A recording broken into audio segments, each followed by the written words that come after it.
Oh, yeah. So in 1939, World War II broke out, and nobody's traveling then, obviously, because there's a war going on. You know that war, World War II. I don't know if you've heard of it. That one. Due to her size and speed, she was valuable, right? Because we're like, okay, we got this giant ship, and she goes fast. So they pulled her out from luxury liner, and they gutted her, made her into a troop ship, packed in little barracks for those soldiers. All that beautiful Art Deco stuff isn't in there anymore. Oh, I got more to my story though. Don't you? Okay. Don't worry. They painted her gray because you don't want her. She was black, white, and red. That was her original colors. She's a pretty girl. She was pretty, but they were like, no, we can't have that. She's a warship now. We got to make her gray. So she's gray. Gutted her, packed in the bunkers in that thing. Like they packed in the soldiers. It was not luxury or comfortable anymore. No, but she was going to bring the Allied troops to the war, and they needed something big to do that. So she carried Allied troops. Now she was quick, and she was bringing lots of men to help fight Germany. Mm-hmm. And Hitler got scared of the Queen Mary because, like, shit, she's going to bring all these people here, and I need to protect my fatherland, right? So he put a bounty on her head, and U-boats were after her, trying to take her out. Submarines trying to take her out. Because of her stealth and speed, they couldn't catch her. She never got shot on. They get her in her sights and she'd be gone. She was so fast. And she did a zigzag pattern, which was common for ships to do during that time because it was harder to track them. And she earned the name the Grey Ghost. That's what the troops would call her, the Grey Ghost, because she was so quick and so stealthy, which is kind of cool. She was badass. I'm really in love with this ship. So she did the attack thing. So, they also would carry POWs on the ship. Like for Germany and Italian POWs were put into the ship, and they were put in like the really bad rooms that were super hot and yucky, and some of them died just because of heat exhaustion. You said? Yeah, the POWs. And the Italians and Germans, when they were on the same side, but they didn't like each other, so they were killing each other too in there because they didn't like each other. They were more like on the same side because they both hated everyone else. It wasn't like they liked each other. They just wanted to fight everyone else. Exactly.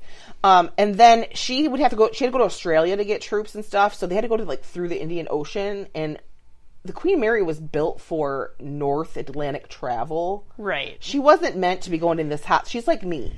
We don't like the heat. No, me neither. So she's hot anyway. If you think about the engine room and the boiler room, it's hot anyway in the north. Can you imagine what it was like there? So there's a lot of people. No one ever died of enemy fire. They died of heat stroke. People were dropping dead left and right, a heat stroke on that ship. Awful. When they were down there.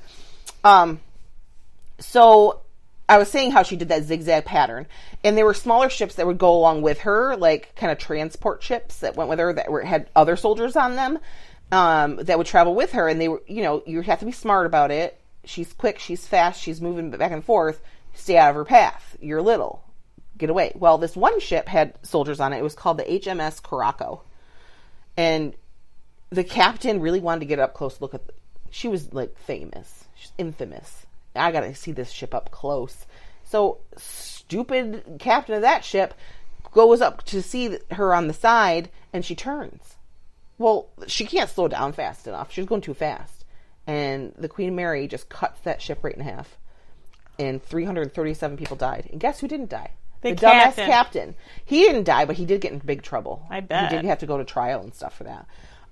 So no one died of enemy fire, but they died of heat exhaustion, killing each other, and, getting split in half fire. So... Fun times. By the end of World War II, she had carried more than 800,000 troops and traveled more than 600,000 nautical miles. That's awesome. Isn't that amazing? That is amazing. She set a record carrying the most people on a floating vessel at once. It was 16,183. It sucks to be the people on that vessel. Mm-hmm. And she was part of the D-Day invasion. She was one of the ships that brought... That makes sense. Yeah. But there's a picture, and I'm going to share it when we do this, of the men on this ship. And it literally, the top of the ship, it was like from a plane, I guess. It's just, all you see is people just squished together. It's the most insane thing I've ever seen. I just can't even imagine. Because it was meant for 3,000 people comfortably, and they had 16,000 people on that boat. Oh my God! So they weren't sleeping on the boat; they were just sitting on there getting transported. There were like beds and things, but it was like hammocks hanging wherever you could put one, and things. It wasn't like rooms. Now, like the officers had their own rooms, and Winston Churchill actually traveled on it, and he signed the D-Day orders on the Queen Mary. So he had his own suite there. Well, he's smart. Like if you're like the top head, you're the head of the friggin' English army. Yeah. You want to be on the ship that's never been fired upon. Yeah. He's like, I'm not dumb. And then he didn't travel by the name Winston Churchill when he sailed on it. They called him Colonel Worden because no one wanted. And he had I didn't even put this in my notes, but I read it and it's really cool. He had his own, his very own lifeboat that was equipped with a machine gun or some kind of gun. Because, like, he had all the information, and they did not want him getting caught. No. He couldn't get into enemy hands. So, he went under a different name when he was on there. They didn't call him by his name when he was on there. But now there's a suite called, the Churchill Suite that has the original desk that he signed the D-Day papers on. Cool. There, which is kind of neat. Just some history, So after the war was over, I said she transported... so when you're over there in war and you've been there for some years, these soldiers, these young men, they're young guys over there, they're going to meet ladies. Mm-hmm. And some of them get married and some of them have babies. Mm-hmm. And then they tell them, okay, you're done. You're going back home. And they're like, well, what about our wives and kids that we had here? So, the Queen Mary actually took part in, they called it Brides and Baby Voyages, where they basically brought over all the wives and the children of the Allied troops, to the U.S. and Canada. They brought 22,000 war brides and children to the U.S. and Canada, and they made 13 voyages total in 1946. So he got all those babies and brides home, too. That's awesome. Which is nice. That is nice. Once back in England, she was brought back to her glory as a luxury liner. So they had some stuff they kept, they were able to put back in, and they redid everything. They made her beautiful again. The Queen Mary and the Queen Elizabeth, her sister, because they ended up making they're very similar. And I think the Queen Elizabeth did some stuff in the war too. I think they both had to because their speed and their size. They dominated that transatlantic passage. Like everyone was using them. They were the fastest. They were the ones to go on. You were fancy if you were on there. Mm-hmm. So the rich and famous did. But then because they had 3 class sections, decks, they had a 3rd class deck, and immigrants they started bringing immigrants over from like Ireland and places. They were trying to go away from their land, go to the U.S. So they were traveling on there too. And the cool thing is they had like, each class had a formal dining room, and they were served and treated the same in every level. That's except cool. for the kind of food you were served. Like it was less expensive stuff. Right. So what was on the menu was different, but your service was the same. They had pools. There were 2 pools on there. And actually the 3rd class got to use the 1st class pool at different times than the 1st class did, but they still got to use the pool. So immigrants that were poor were able to afford the Queen Mary because they gave them better deal than obviously you were 1st class. You were the famous rich people. But they were all traveling it because it was like, we're getting treated like kings here. Like, this is amazing. So they were traveling, they're comfortable, and it wasn't like a sweat dungeon and everything they normally get put on in a ship to go anywhere. So it became a big deal for the immigrants that were coming over. What did it say? So like I said, they dominated, but in the late 50s, like the jet age really came into play. People are starting to fly. Flights were cheaper and more accessible to more people, and then you get there real fast. So the rich and famous were like, oh, now I'm going to fly. And not just the rich and famous now. Those 2nd-class passengers could afford it, and some immigrants could afford it. So by the late 60s, basically ocean liners weren't needed. Like, transatlantic trips were not a thing that you needed to do on an ocean liner. You were flying. I know. It was probably cheaper to fly because like you need to get fed, or you didn't have to spend the night and use the bathroom, and it was just like it was quick on and quick off. I mean, maybe take you 20 some odd hours. It's quicker, but like the sea voyages was longer, and then you had to get fed the whole time. Yeah, and it's probably using just as much fuel, if not more, to steam. Exactly. So it makes sense now that even Even like trains, taking a train trip is more expensive than flying, like a lot more. Even though, well, because you have to, and plus you're dining while you're on it. Yeah, but most trains you have to pay for your food. Like it's not included. You have to buy. No, that's what I mean. It's more expensive to you too because you have to buy your food while you're on it and that kind of thing. Trains are fun though. They are fun. You can see things more. I think riding on a transatlantic ship would be cool. You'd have to drug me to get on it.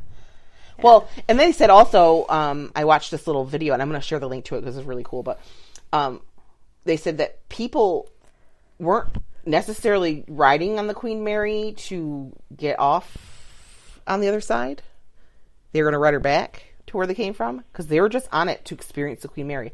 There were, like, Bob Hope performed on the Queen Mary. Like, there were parties happening on the Queen Mary. It was where you went. Like, it was their vacation was just to take the trip. To take the trip. It was like a cruise, basically, we'd go on now. And they said that New Year's Eve was, like, oh, I bet. amazing. I bet like, it was fun. They showed some video from the Queen in this video I watched, and it's so cool, and I'll post that in our when I post about the pictures and stuff. So, in 1967, she withdrew from service after 1,000 transatlantic trips. Crazy. The Cunard Line, I can't say it without laughing at decided to like, what are we going to do with her? She's, like, historic, and she, like, they didn't want to get, like, scrap her out. So they decided to accept bids for her from different places. Anyone that wanted to put a bid on, they could buy her. So Long Beach, California won with $3.45 million. So they basically got what they cost to make her back. Cool. Well, I mean, years later. So So, in December 9th, 1967, she made her final voyage to the LBC, y'all. That's what I like to say about the Long LBC. Beach. Yeah. And permanently docked there. She's been turned into a luxury hotel. That's awesome. A sea museum, and has just a couple restaurants on board. The city would... So what the city's planning to do with her is they owned her, but they'd lease out the runnings of the inside of it. So in May 8th, 1971, her doors opened. And the lease changed hands so many times. So many people owned the rights to to run the inside of the ship. They don't actually go on voyages anymore. No, she can never. And that's the thing. She can never. But she's on the water? She's on the water. She's sitting docked permanently, but she can never sail. And that was one of the things that they put in their contract when they sold her, that they never wanted her to sail again. They didn't want her glory to be under anyone else. So they ended up, I think I talk about later on about what they do to ensure she doesn't ever sail again. So Disney even covered the lease. So they were going to open up a special thing in California. So they decided to lease the Queen Mary for a while. And they're the first ones that did the ghost tours and stuff inside the Queen Mary. And they wanted to include the land around her and actually make it like a whole like thing. A theme park. Yeah. That's awesome. But there was a lot of environmental things and stuff going on, and they weren't able to do it. So they ran her from 1988 to 1992. But because they couldn't expand the attraction how they wanted to, they were like, yeah, we're out. We're not going to do it. So when they left in 1992, it shut its doors. And this was the first time that she was closed since she docked permanently. And this is the first documentations of the ghosts that I found. Like, the first time people started talking about, oh, there's ghosts on the ship. Before that, everything I found was, like, the history of her. No one talked about ghosts before. It could be, too. It was so busy and loud that people might not have noticed. Exactly. Like, you hear a weird noise just because it's an active ship. There's people on it all the time, you know? So, she shut down in 1992, and the only people that were on board at that point were, like, security guards watching the place, making sure no one broke in. And they are reported to have heard voices leading them around the ship, like, trying to find out who said what, and they were, like, wandering around trying to find out where these voices are coming from. That's creepy. They chased people, and all of a sudden the person would disappear. Terrifying. And then it got to a point where some were like, no, we're not stepping foot on that ship. They would stand on the dock and watch her, but they wouldn't get on the ship anymore. They're like, nope. Not doing it. It's too freaky in there. In 1993, RMS Foundation signed a lease and opened her back up again. And while they were running her, there were hundreds of people saying they saw some kind of paranormal activity on the boat. Lots of guests on the boat, people walking around, crew, people that work there were saying that. So they were like, we're going to bring in someone to see if this place really is haunted, because we have so many people saying they've seen the same things, right? Different people that didn't know each other were saying it. So Paris Scion